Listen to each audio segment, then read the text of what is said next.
하나님의 말씀 봅니다. 하나님의 말씀은 요한계시록 22장 6절로부터 9절에 있는 말씀입니다. 요한계시록 22장 6절로부터 9절에 있는 말씀입니다. 말씀을 교독합니다. 또 그가 내게 말하기를 이 말은 신실하고 참된지라. 주 곧 선지자들의 영의 하나님이 그의 종들에게 반드시 속히 되어질 일을 보이시려고 그의 천사를 보내셨도다.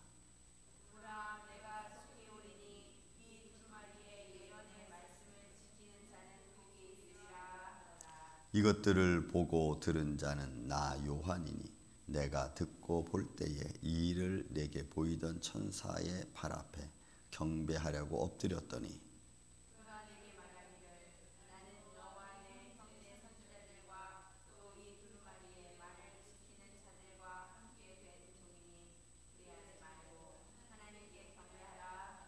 아멘.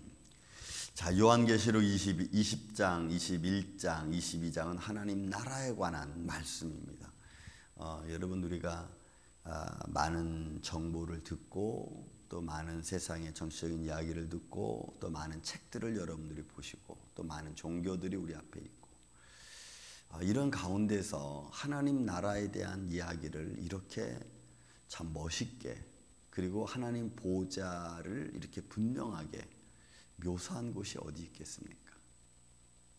여러분 하나님 나라는 이렇다 저렇다 말할 게 아니고 하나님 나라가 어떤 나라인가에 대하여 성경은 이야기하고 있다는 거죠.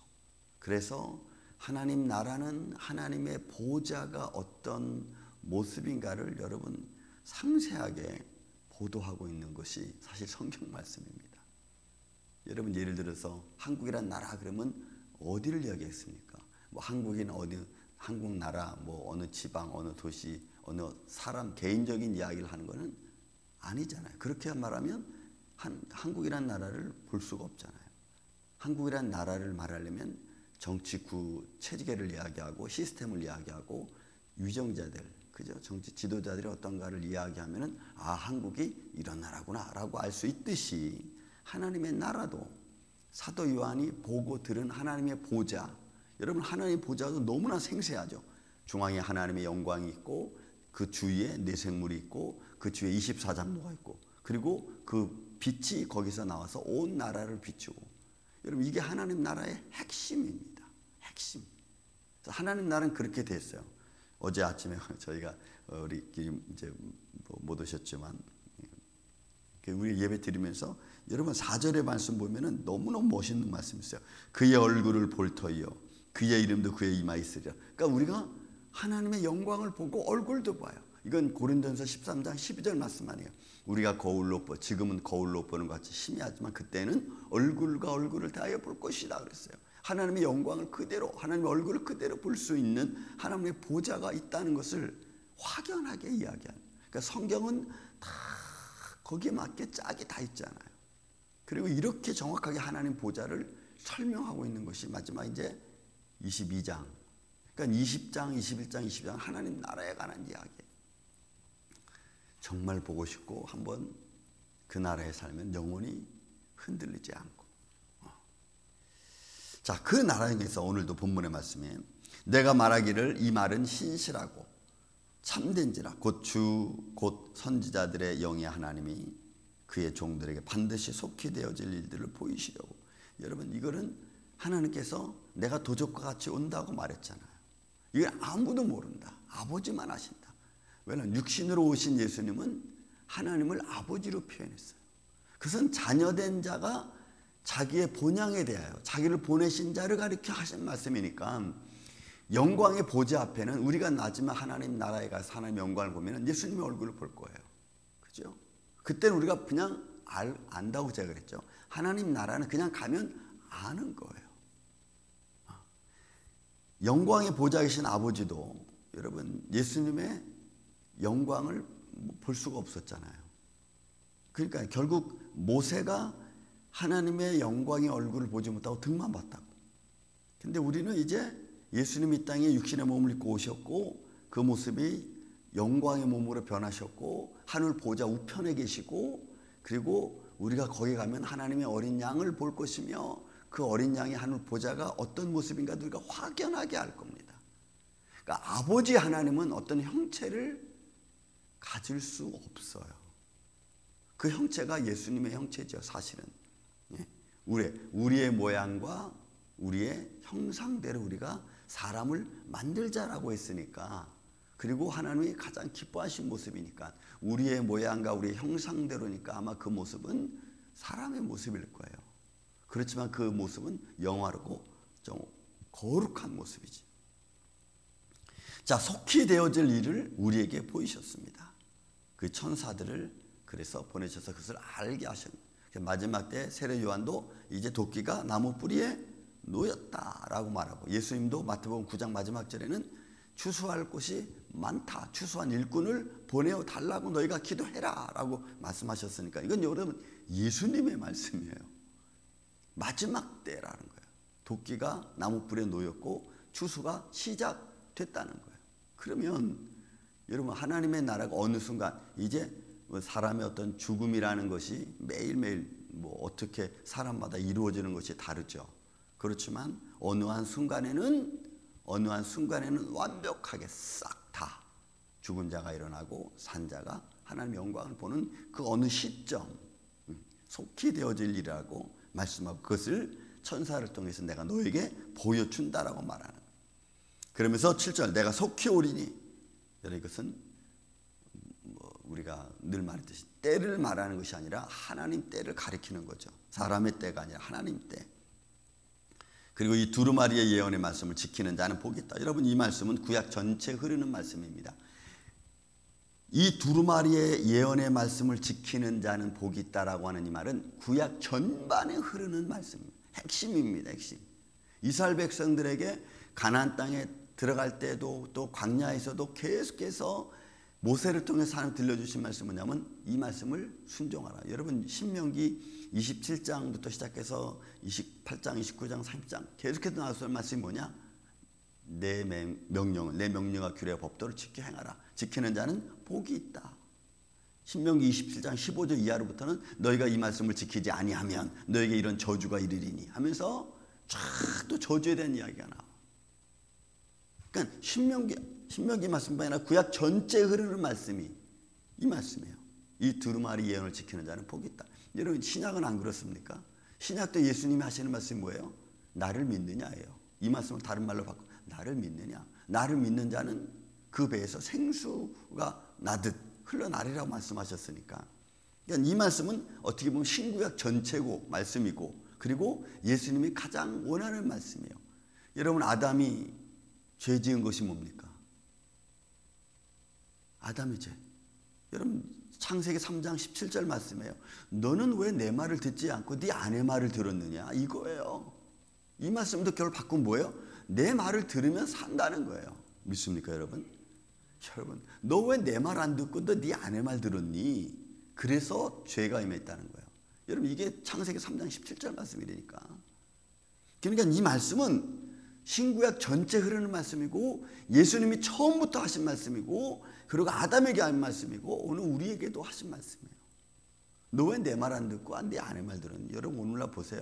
너 왜 내 말 안 듣고 세상 말 들었니? 너 왜 내 말 안 듣고 너 왜 자꾸 다른 사람 말 들었니? 너 왜 내 말 안 듣고 왜 이단자 말 들었니? 너 왜 내 말 안 듣고 왜 다른 종교로 갔니?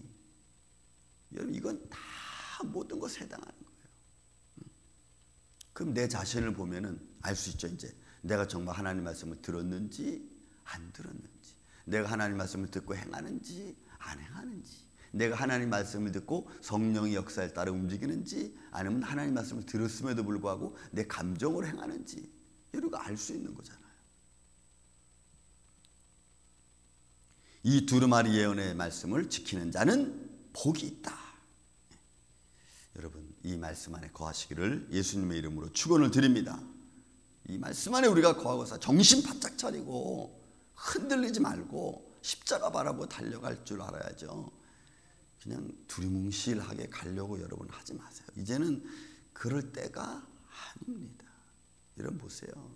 지금 세계 정치 돌아가는 걸 보세요, 여러분. 정치적인 얘기는 제가 잘 안 하지만 8절 9절 여러분 또 보세요. 이것들을 보고 들은 자는 나 요한이, 분명히 얘기했잖아요. 나 요한이 이걸 분명히 보았고 들었다. 그러니까 거짓이지 않다는 것을 이 사도 요한 스스로가 지금 이야기하는 거예요. 내가 지금 거짓말하는 게 아니고 무슨 환상을 보고 너한테 얘기하는 게 아니고 이거 분명히 내가 보고 내가 들었다. 그래서 내가 너에게 해준다. 내가 듣고 볼 때에 이 일을 내게 보이던 천사가 내 발 앞에 경배하려 엎드렸더니, 그러니까 지금 사도 요한은 천사로부터 이 말을 내가 분명히 보고 들었다. 그래서 나는 그 천사에게 너무 감사해서 내가 경배하려고 했더니 그 천사가 하는 말이, 여러분 그 하는 말이 이제 9절에 있는 말씀이에요. 그가 내게 말하기를 나는 너와 내 형제 선지자들과 또 이 두루마리 말씀을 지키는 자들과 함께 된 종이다. 나는 경배의 대상이 아니라는 거예요. 그래서 여러분 천사는 경배의 대상이 아닙니다. 믿습니까 여러분? 오직 하나님만이 경배의 대상인 거예요. 여러분 이 말씀은 앞절에 보면, 여러분 앞절 한번 보세요. 19장 요한계시록 19장 10절에도 똑같은 말씀이 나와. 똑같은 말씀이 19장 10절에도 보면 내가 그 발 앞에 엎드려 경배하려 하니 그가 나에게 말하기를 나는 너와 및 예수의 증언을 받은 내 형제들과 같이 된 종이니 삼가 그리하지 말고 오직 하나님께 경배하라. 예수의 증언은 예수의 영이 하더라. 하나님만 경배하라는 거예요. 그러니까 여기서도 뭐예요? 지금 19절에도 말하기를 이 두루마리 말을 지키는 자들과 함께 된 종이니 그리하지 말고 하나님께 경배하라. 그러니까 천사가 자기한테 경배하랬더니 요한이 경배하랬더니 요한 하지 마라 이거. 나는 경배받을 자가 아니고 오직 하나님께만 경배하라. 근데 여러분 이런 말씀은 우리 일상생활도 여러분 똑같아요. 우리 마음을 빼앗, 이 경배라고 하는 말이 모든 걸 드린다는 거예요. 의미가 담겨져 있다고. 근데 그런 마음을 하나님께 우리가 안 드리고 자꾸 세상에 주려고 내 마음의 전부를, 내 마음의 중심을 하나님께 안 드리고 내 마음의 중심을 다른 데 자꾸 두는 거죠. 다른 데. 여러분 다른 데 두면은 안 돼. 하나님께만 두시기를 주님의 이름으로, 예수님의 이름으로 축원을 드립니다. 여러분 하나님께만 둬요. 내가 이 육신의 몸을 입고 와서 이 땅에서 여러분들 우리가 살면서 많은 것을 이루어 놓고 또 그 이룬 것이 사실 여러분 하나님의 명령에 의해서 주어진 거잖아요. 우리 인생에 살아가는 삶이. 그러면서 너는 마지막에 육신은 너희 흑인이 흙으로 돌아가라 말씀하셨고 우리는 그렇게 되는 거잖아요. 거기 하나님 명령 말씀에 어느 것 하나 어긋난 게 있습니까? 우리는 그렇게 돌아가는 거예요. 그래서 인생의 중심은 하나님을 향해 되어 있어요. 그러니까 여러분 마음의 중심을 세상에 빼앗기지 마세요. 물질, 자녀, 내 환경 이런 것에 여러분 마음 빼앗기지 마세요. 몸 조금 아프다고 하나님이 나를 미워하나? 아니요. 여러분 그렇지 않아요. 몸 조금 아픈 것은 여러 가지 환경 요소에 의해서 아플 수 있는 거예요. 하나님은 여러분들이 아프기를 원치 않으십니다. 믿습니까? 하나님은 내가 아픈 것, 그래서 우리가 육신을 잘 관리하는 것도 하나님 앞에 영광과 찬양을 돌리는 거예요. 그러니까 우리의 삶이 하나님 안에 있어요. 내가 잘못하고 내가 실수하고 그래서 내 몸이 아프고 내가 잘 관리 못해서 그런 거라고. 그래서 하나님께 우리가 기도하면 하나님 내가 이거 잘못 관리해서 내가 몸이 좀 아픕니다. 하나님 나 치료해 주세요. 그럼 하나님 영광 가운데 여러분 하나님의 영광 가운데 의술이라는 것도 여러분 의술이라는 것도 하나님이 우리에게 주신 지혜의 학문이면서 치료의 학문입니다. 믿습니까 여러분? 의술은 나쁜 거야. 그럼 마귀적이야. 아니요. 그렇지 않아요. 하나님은 이런 걸 통해서 어떤 사람은 치료하고 어떨 때는 하나님이 저런 것을 통해서 하나님이 또 치료하신다. 그러니까 모든 치료는 하나님이 하시는 겁니다. 그래서 그 하나님 앞에 내가 나를 맡기고 내 가정을 맡기고 내 자녀를 맡기고 왜 내가 할 수 없으니까. 그래서 우리는 그 하나님을 의지하고 살아가는. 천사가 나한테 경배하지 마라. 이 모든 걸 보여줬다고 해서 내가 하는 게 아니고 하나님이 하신다.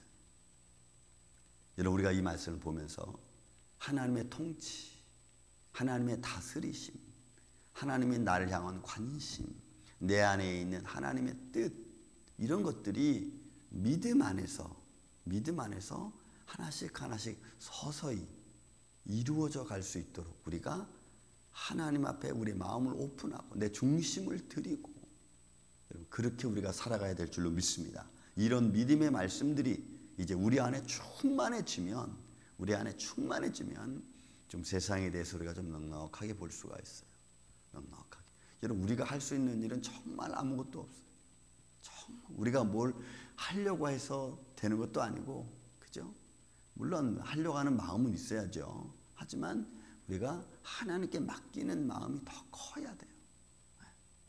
그런 믿음 안에서 여러분 오늘 이제 우리 요한계시록 거의 마지막을 끝나가면서 하나님 나라를 바라보고 그 하나님 나라를 향한 우리의 믿음의 소망이 끊어지지 않고 더 우리 안에 충만해서 하나님의 의가 오늘도 여러분 안에 있기를 예수님의 이름으로 축원을 드립니다.